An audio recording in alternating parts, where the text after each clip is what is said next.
এইটা এটা একটা পাথ। হ্যাঁ, এটার এনথালপি চেঞ্জকে আমি প্রকাশ করলাম ডেল এইচ 1 দিয়ে। এখানে দেখা নাই, তুমি ধরে নাও এই ডেল এইচটা হলো 1, তাহলে ডেল এইচ 1 সমান সমান এটা হবে ডেল এইচ ধরো 2, আর এটা হবে ডেল এইচ 3। তাহলে তুমি লিখতে পারো হেসের সূত্র অনুযায়ী del H 1 equal to del H 2 plus del H 3। লিখতে পারো কিনা? পারো? জি সবাই একমত যে আমি পারি এভাবে লিখতে? জি ম্যাম। জি মিস। আচ্ছা, তাহলে যদি তাই হয় তাহলে ওইখানে কেন সমস্যা হচ্ছে বলো? এখানেও তো আমি সেম কাজই করছি। এখানে প্রথমে আগে বুঝতে হবে প্রোডাক্ট কারা। প্রোডাক্ট হলো কার্বন ডাই অক্সাইড আর পানি। এখানে প্রোডাক্ট কারা? ধরো এটা একটা পাথ, এখানে পাথ কয়টা আছে? এখানে আসলে ধরো তুমি আমি আলাদা আলাদা পথে বা আলাদা আলাদা ওয়েতে এই প্রোডাক্ট এবং এই প্রোডাক্ট তৈরি করেছি। আর এইখানে যা করেছে যে একটা রিঅ্যাকশন থেকে এই দুইটা প্রোডাক্ট পেয়ে গেছে। ওকে, হ্যাঁ তাই তো। তাহলে এই দুটাকে আসলে যোগ করতে হবে তখন। তাহলে আমি 2 আর 3 যোগ করলে কি পাবো দেখো তো? কার্বন, হাইড্রোজেন এবং অক্সিজেন থেকে কি তৈরি হচ্ছে? কার্বন ডাই অক্সাইড এবং পানি। ওকে, আচ্ছা, আর এইখানে দেখো কি হচ্ছে, এখানে সরাসরি অ্যাসিটিলিন থেকে তুমি কার্বন ডাই অক্সাইড এবং পানি পেয়ে যাচ্ছ। তাহলে প্রোডাক্ট এখানেও যা, এই দুইটা রিঅ্যাকশন থেকেও প্রোডাক্ট তাই, খালি সংখ্যাগুলি ভিন্ন। সংখ্যাগুলি অবশ্যই আমি পরে ব্যালেন্স করে নিব। এই বিষয়ে তো সবাই একমত যে প্রোডাক্ট এখানে যা, এই দুইটা রিঅ্যাকশন থেকেও প্রোডাক্ট সেম। ওকে, আচ্ছা, রিঅ্যাকট্যান্ট দেখো, এই পাশে রিঅ্যাকট্যান্ট হলো কার্বন, হাইড্রোজেন, অক্সিজেন, আর এখানে রিঅ্যাকট্যান্ট কারা? এখানে রিঅ্যাকট্যান্ট কিন্তু অক্সিজেন, ঠিক আছে, কিন্তু এসিটিলিন, এখানে তো এসিটিলিন নাই, আছে নাকি? রিঅ্যাকট্যান্ট সেম হইতে হবে, শুড বি সেম। এখানে যারা রিঅ্যাকট্যান্ট ছিল এখানেও তুমি রিঅ্যাকট্যান্ট সেম করতে হবে যদি তুমি হ্যাশেস ল এর মধ্যে ওদেরকে ফেলতে চাও। তাহলে এখানে দেখো এসিটিলিন আছে, তাহলে তোমাকে অবশ্যই এসিটিলিন কোথা থেকে আসে? কার্বন হাইড্রোজেন থেকে আসে। তাহলে তুমি কোথায় ফিরে যাচ্ছ আবার? কার্বন হাইড্রোজেনে। তাহলে কার্বন হাইড্রোজেনে যদি ফিরে যাও তাহলে দেখো যে এখানেও কার্বন, হাইড্রোজেন, অক্সিজেন, তখন এটাও যদি কার্বন হাইড্রোজেন থেকে হলো এসিটিলিন হবে, দেন সেই এসিটিলিন অক্সিজেনের সাথে বার্ন করে এই প্রোডাক্টগুলি দিবে। তার মানে এই রিঅ্যাকশনটাও এখানে তুমি ইনকর্পোরেট করবা। তাহলে আমরা যেটা লিখতে পারি এটা বলছি যে এই রিঅ্যাকশনটা এবং 4 নাম্বার রিঅ্যাকশনটা 1 এবং 4 যোগ করব, আর ইকুয়াল লিখব 2 যোগ 3। তার আগে 2 কে আমি 4 দিয়ে গুণ করতে হবে, 3 কে 2 দিয়ে গুণ করতে হবে। তাইলে আমি লিখতে পারবো according to Hess's law 1 plus 4 equal to 2 যোগ 3। তোমরা যেভাবে করেছো সেটা একটা পদ্ধতি, হ্যাঁ, কিন্তু হ্যাশের সূত্র ফেলে করতে গেলে এই অঙ্কটা এইভাবেই করতে হবে। ওকে। বুঝতে পেরেছো?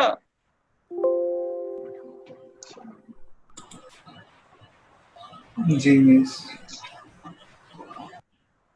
এত কষ্ট লাগলো বলতে মনে হচ্ছে?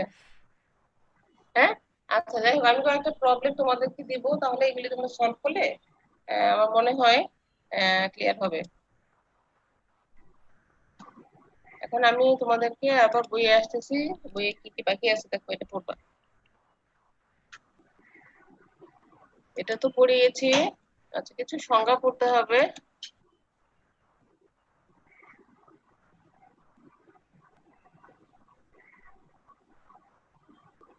হ্যাঁ, এখানে এগুলি সলভ করবা।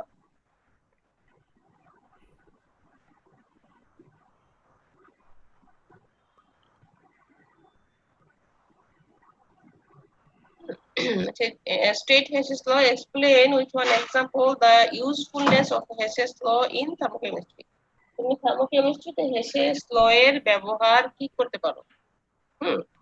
হেসেস ল এর একটা খুব ইউজফুলনেস বা খুব ব্যবহার, সেটা হলো যে কোনো একটা রিঅ্যাকশনের ফরমেশন এনথালপি তুমি বের করতে পারো। কথা বুঝতে পেরেছো? ফরমেশন এনথালপি তুমি বের করতে পারো। হ্যাঁ, এটার মানে হলো যে আমরা কিছু রিঅ্যাকশন এমনিই হয়, যেমন একটু আগে তোমরা যে রিঅ্যাকশন গুলি দেখেছো যে কার্বন ডাই অক্সাইড তৈরি হচ্ছে, পানি তৈরি হচ্ছে, হ্যাঁ, তারপর এসিটিলিনকে বার্ন করাচ্ছ, এই রিঅ্যাকশন গুলি খুব ইজিলি হয়, তাই না? Carbon die oxide formation reaction আমরা জানি যেটা হবে, কার্বনকে অক্সিজেনে পোড়ালেই কার্বন ডাই অক্সাইড হবে। তারপরে এসিটিলিনকে যদি তুমি অক্সিজেনে বার্ন করাও তাহলে কি হবে, কার্বন ডাই অক্সাইড পানি তৈরি হবে, যেটাই আমরা বলি যে অক্সি এসিটিলিন শিখাকে বার্ন করানো হয় এটা। তারপরে পানি, হাইড্রোজেনকে তুমি বার্ন করালে পানি তৈরি হবে। এই রিঅ্যাকশন গুলি খুবই স্পন্টানিয়াস, রিঅ্যাকশন গুলি সবসময় হয়, বুঝতে পেরেছো? একদম স্বপ্রণোদিত হয়। আচ্ছা, তাহলে একটু আগে তোমরা নিজেরা যে অঙ্কটা করছিলা সেখানে কি বের করেছিলা? এসিটিলিন ফরমেশনের এনথালপি চেঞ্জ বের করেছো না? কার্বন আর হাইড্রোজেন থেকে এসিটিলিন, আসলে কার্বন আর হাইড্রোজেন থেকে এসিটিলিন এই রিঅ্যাকশনটা আসলে হয় না, বুঝতে পেরেছো? কার্বন এবং হাইড্রোজেন থেকে এসিটিলিন ফরমেশনে কতটুকু এনথালপি চেঞ্জ হয় এটা সরাসরি তুমি বের করতে পারো না, বা আমরা পারি না। আমরা কিভাবে বের করেছি, এটা আসলে অন্য যেই রিঅ্যাকশন গুলি হয় সেইগুলি ব্যবহার করে ক্যালকুলেশন করে দেন ওই রিঅ্যাকশনটার এনথালপি চেঞ্জ বের করেছি, অথবা এটা ইনডাইরেক্টলি বের করেছি। এই হলো হেসেস ল এর অ্যাপ্লিকেশন, যে আমরা হেসেস ল যে রিঅ্যাকশন গুলি ফ্যামিলিয়ারলি হয় না বা সাধারণত ঘটে না সেগুলোরও এনথালপি চেঞ্জ আমরা এই হেসের সূত্রের সাহায্যে বের করতে পারি। আমার কথা বুঝতে পেরেছো?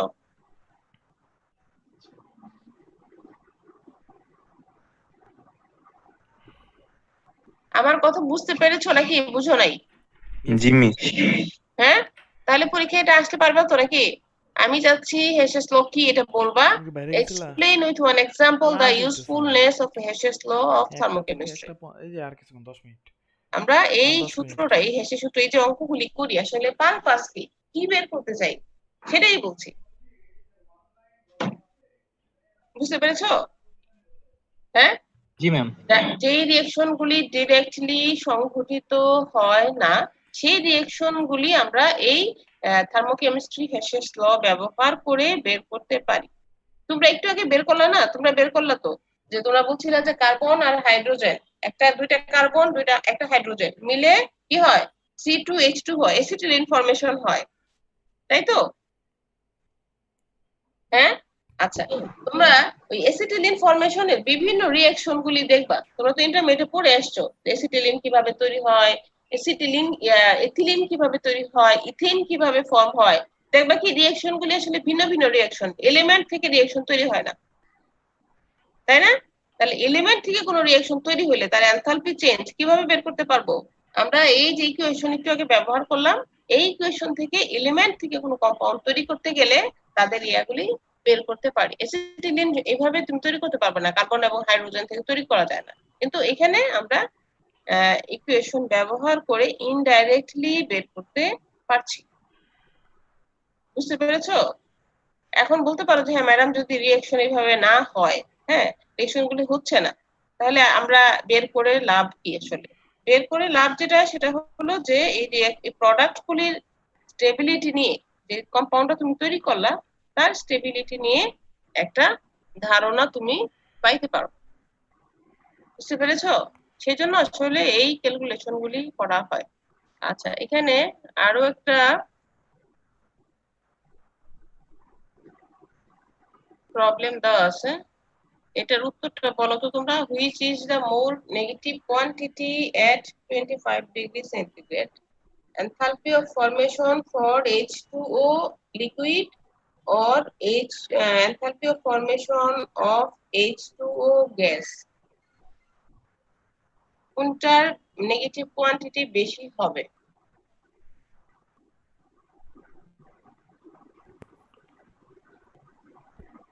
কোশ্চেনটা একটু ট্রিকি, বলো।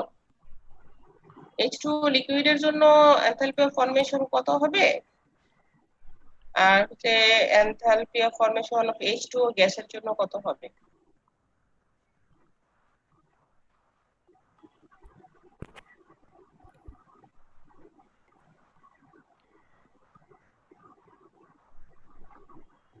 ওই দিন তো তোমাদেরকে এটা পড়ানো হয়েছিল, মনে আছে?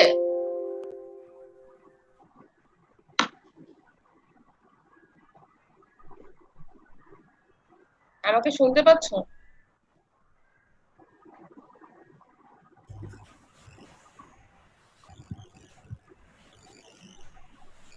ম্যাম লিকুইডের জন্য মেবি নেগেটিভ হবে। লিকুইড, আচ্ছা ওই দিন আমি অঙ্কটা তোমাদেরকে পড়াইছিলাম না, ওটা পড়াইছিলাম তো। মিস অঙ্ক মানে এটা নিয়ে কথা বলেছি ক্লাসে। জি ম্যাম আমি কি আবার যাবো পেছনে? মনে আছে? জি ম্যাম কিছুটা বলছিলাম ম্যাম। কিছুটা বলি নেই, পুরোটাই বলেছি। পুরোটাই জি ম্যাম। হ্যাঁ, তাহলে ভুলে গেছো কেন?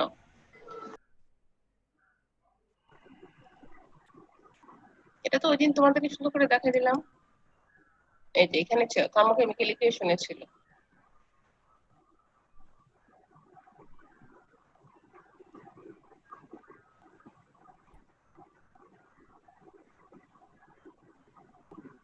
দেখো তাহলে এখন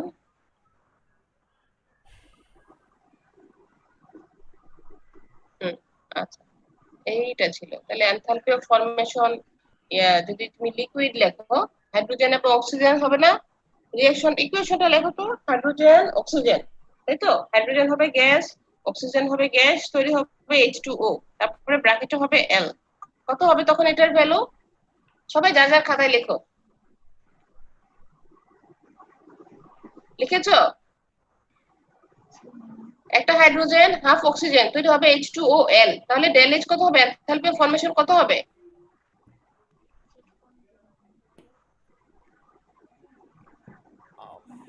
লিখেছো? সবাইকে যার যার খাতায় লিখতে বলছি।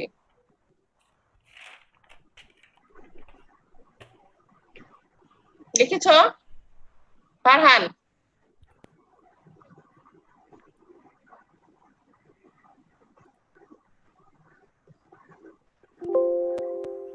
লিখেছো খাতায়? জি ম্যাম। কি লিখেছো বলো? H2 hydrogen half O2 equal to ma'am H2O liquid যেটা লিকুইড। আচ্ছা লিকুইড হলে এনথালপি অফ ফরমেশন কত হবে? মাইনাস 286 কিলোজুল মানে 285 ওকে, হ্যাঁ ভেরি গুড। আচ্ছা তারপরে আবার লেখো H2O প্লাস হাফ অক্সিজেন, তারপরে কি লিখবা বলো? কি লিখবা? গ্যাস লিখবা। H2O লিখে গ্যাস লিখবা। আচ্ছা তখন কত লিখবা? মিস মাইনাস 241 কিলোজুল পার মোল। 241 কিলোজুল পার মোল। 241 কেন বুঝি নাই। মিস গ্যাসের জন্য মাইনাসের মানটা কি কম হবে না, যেহেতু এক্সোথার্মিক। হ্যাঁ কিন্তু সেটা কি 241 ছিল? এই যে এখানে লেখা আছে যে, ও আচ্ছা এটা তো সলিড থেকে লিকুইড। সলিড থেকে লিকুইড। ও 241, ওকে আচ্ছা আচ্ছা বুঝতে পেরেছি। হ্যাঁ মিস আমরা 241, লিকুইডেরটা বলছি মিস, মানে সরি হ্যাঁ গ্যাসেরটা বলছি, গ্যাসিয়াস গ্যাসেরটা গ্যাসিয়াসটা। বলছো, হ্যাঁ ঠিক আছে 241। আচ্ছা তাহলে কোনটা বেশি নেগেটিভ হলো সেটা বলো। মিস লিকুইডটা বেশি নেগেটিভ। লিকুইডটা বেশি নেগেটিভ, ওকে জি ম্যাম। ঠিক আছে। আচ্ছা তাহলে এই ধরনের ইকুয়েশন এখানে আমি সলিড লিকুইড দিয়েছি, তো এটা আমি ভাবছিলাম সলিড লিকুইড হতে পারে, এটা লিকুইড থেকে গ্যাসিয়াস ফর্মও হতে পারে। তারপর তোমাদেরকে বললাম যে হ্যাঁ কোনটা বেশি, এটা এই ট্রিকি কোশ্চেন গুলি হয়তো কিছু তোমাদের ইয়াতে আসতে পারে। বুঝতে পেরেছো? আচ্ছা তাহলে এখন আমার কাছে মনে হয়েছে যে তোমরা আসলে এই হ্যাশের সূত্র ধরতে সক্ষম হও নাই, বা আমিও তোমাদেরকে বুঝাতে পারিনি। আমার কথা বুঝতে পেরেছো? হ্যাঁ, কিন্তু এটা তোমাদের আসলে লাগবে এই হ্যাশের মাঝে সূত্র। মাঝে একটু প্রবলেম হয়ে যায় আর কি, মানে কোশ্চেনটা বোঝার জন্য। এমনি ম্যাম ঠিক আছে। হ্যাঁ বুঝতে পেরেছি, আমিও বুঝতে পেরেছি যে তোমরা আসলে ইন্টারমিডিয়েটে পড়ে এসছো একটা ইয়া নিয়ে, মানে কি বলবো যে ফর্মুলার মতো করে পড়ে এসছো। হ্যাঁ, কাজে এখন যখন আমি নতুন করে বলছি সেটা তোমরা আসলে ইনকর্পোরেট করতে পারছো না নিজেদের মধ্যে। যাই হোক, এই বইয়ে অঙ্ক করা আছে, অঙ্কটা করবা কিন্তু হিসাব সূত্রের উপরে পরীক্ষায় যদি আসে, থার্মোকেমিস্ট্রি থেকে একটা অঙ্ক আসবে এবং এই সূত্রের উপরে বেস করে অঙ্কটা আসবে, কাজেই এটা বুঝতে হবে। হ্যাঁ আচ্ছা, তখন তোমাদেরকে আমি যেটা বলবো যে কিছু ইয়া শিখতে হবে, ডেফিনেশন শিখতে হবে। সেই ডেফিনেশন গুলি তোমাদেরকে আমি ইয়াতে দিয়ে দিব, মানে গুগল ক্লাসরুমে শেয়ার করে দিয়ে দিব। বুঝতে পেরেছো? তাহলে সেই ডেফিনেশন গুলি শুধু পড়বা আর কিছু এক্সাম্পল করবা। এক্সাম্পল কিছু হয়তো আমি দিয়ে দিব পরীক্ষায়। যে ধরনের অঙ্কগুলি তোমরা প্র্যাকটিস করেছো তার উপরেই আসবে, তার বাহিরে আর আসবে না। ওকে, তাহলে এইগুলি দিয়ে দিলে তোমরা প্রবলেম গুলি সলভ করার চেষ্টা করো। হ্যাঁ, আর নেক্সট কালকে তোমাদের সাথে আমার ক্লাস আছে। কালকে ক্লাসে তোমরা কি পড়তে যাচ্ছ বলো তো? আর বাকি আছে আমার কি কি সেটা আমি বলি। বাকি আছে তোমাদের পিরিয়ডিক টেবিল, তারপরে থার্মোকেমিস্ট্রি কিন্তু শেষ। থার্মোকেমিস্ট্রি শুধু এই যে কিছু অঙ্ক আছে এই অঙ্কগুলি করবা, আর হলো ডেফিনেশন গুলি করবা। যাই হোক ডেফিনেশন গুলো আমি তোমাদেরকে শেয়ার করে দিয়ে দিব যে এই সংজ্ঞাগুলি শুধু করতে হবে। হ্যাঁ, আর সেই ইলেকট্রোকেমিস্ট্রি বাকি আছে এই। আর তোমাদেরকে আমি কিছু প্রবলেম দিয়েছিলাম, কোলিগেটিভ প্রপার্টির উপরে প্রবলেম ছিল, কাইনেটিক্স এর উপরে প্রবলেম ছিল, তোমরা এগুলি সলভ করো। আমি চাচ্ছি যে এইগুলি তোমরা একটু করো। হ্যাঁ, বুঝতে পেরেছো? জি মিস। প্রবলেম গুলি যদি সলভ করো, হ্যাঁ, দেন তোমরা মানে বেশি বেনিফিটেড পাবা কোনো জিনিস বোঝার জন্য। প্রবলেম সলভ না করলে আসলে বোঝা যায় না। মিস শুধু কি আমাদের তাহলে এই যে ইলেকট্রিক প্রপার্টিসটাই বাকি? হ্যাঁ, ইলেকট্রোকেমিস্ট্রি বাকি আছে এটা। আমি দেখি কালকে আমি এটা নিয়ে তোমাদেরকে দেখাবো যে কি মিস কি টপিক কেমিক্যাল রিঅ্যাকশন? না না ওটা লাগবে না, আচ্ছা ওটা বাদ দাও। হুম, শুধু ইলেকট্রোকেমিস্ট্রি একটা পার্ট আর কি। ইলেকট্রোকেমিস্ট্রি যে কিছু রিডক্স পটেনশিয়াল দেওয়া থাকে, সেখান থেকে কিছু অঙ্ক থাকে এটা। আর হলো পিরিয়ডিক টেবিল। পিরিয়ডিক টেবিল আসলে খুব কম সময় লাগবে, তোমরা যা পড়েছো এর আগে পিরিয়ডিক টেবিল সেটাই তোমরা এখানে করবে। হয়তো বড় দুইটা লেকচার লাগবে শুধু, আমি মনে করি। আর বাকি যে ক্লাসগুলি থাকবে এগুলিতে তোমাদের প্রবলেম গুলি সলভ করো। হ্যাঁ, আর আমি চাচ্ছি যে তোমাদেরকে আমি গ্রুপ ওয়াইজ কিছু প্রবলেম দিয়ে দিব। হ্যাঁ, যে এই গ্রুপটা এই প্রবলেম গুলি সলভ করে আমাকে সাবমিট করো। অ্যাসাইনমেন্ট হতে পারো বা যাই ধরো, কিন্তু তোমরা এগুলি সলভ করবা নিজেরা, তাছাড়া আগানো হবে না। বাকি কোর্সগুলির কি অবস্থা? ম্যাম ইংলিশ ম্যাম হয়তো বা পুরোপুরি মানে শেষ হয়ে গেছে প্রায়, আর তারপরে আবার রিভিশন দিতেছে ম্যাম। ক্লাসে যা হ্যাঁ, পড়ানো হয়েছে সেই টপিক গুলো আবার রিভাইজ আচ্ছা, টেস্ট যাতে করে হ্যাঁ ভুলে হ্যাঁ গেল মনে করেন সেই আর কি। বাদ বাকি ম্যাম ওগুলা আর বাদ বাকি সাবজেক্ট গুলো প্রায় সেম করাবে বলছে, যে এই মাসের শেষের দিকে হয়তো বা শেষ হয়ে হ্যাঁ যেতে পারে। তারপরে হ্যাঁ আবার যে আমাদের টপিক গুলো প্রবলেম আছে সেগুলো আবার রিভাইজ দিতে হবে। হ্যাঁ, সেটা তো বলছি যে তোমাদের কি কি প্রবলেম গুলি আছে এই মাসে। ধরো তোমার মাঝে মাঝে চলে আসছে, তো আর হয়তো তুমি 2টা উইক যদি পাও, তাহলে আমি তো বলছি যে আমার আর 3টা ক্লাস হলে একদমই শেষ হয়ে যাবে। তাহলে বাকি আরো 3টা বা 4টা 5টা ক্লাস থাকবে। তোমরা তোমাদের প্রবলেম গুলি ওখানে সলভ করার চেষ্টা করো। কার কি প্রবলেম আছে বলো, কারণ এখন তুমি প্রবলেম সলভ করে যত বেনিফিটেড হবা, কয়েকদিন পরে তুমি যদি ধরো না ওই বেনিফিটেড আর হতে পারবে না, কারণ তুমি তো সরে আসতেছো পড়া থেকে আবার। জি ম্যাম। আর তোমাদের কি পরীক্ষা বা ইয়া নিয়ে কোনো কথা হয়েছে কি? জানিয়েছে তোমাদের কিছু? এখনো জানায় নাই। আচ্ছা, ঠিক আছে, তাহলে তোমরা এগুলি পড়তে থাকো। জি হুম, মিস। তাহলে আমি গ্রুপ করে তোমাদেরকে কয়েকজনকে প্রবলেম দিয়ে দেবো যে এইগুলি তুমি সলভ করো। কাইনেটিক্স থেকে হয়তো তুমি সলভ করলা, কেউ হয়তো কেমিক্যাল ইকুইলিব্রিয়াম, অ্যাটমিক স্ট্রাকচার থেকে কিছু প্রবলেম সলভ করলো। তাহলে এগুলি করলে আমার কাছে মনে হয় যে তোমরা একটু বেশি লাভবান হবে। ওকে, তাহলে আজকের মতো ওকে মিস। ওকে। আচ্ছা তাহলে, হ্যাঁ, আচ্ছা আসসালামু আলাইকুম মিস। ওয়ালাইকুম আসসালাম। সবাই ভালো থাকো, সাবধানে থাকো। ওকে, আল্লাহ হাফেজ।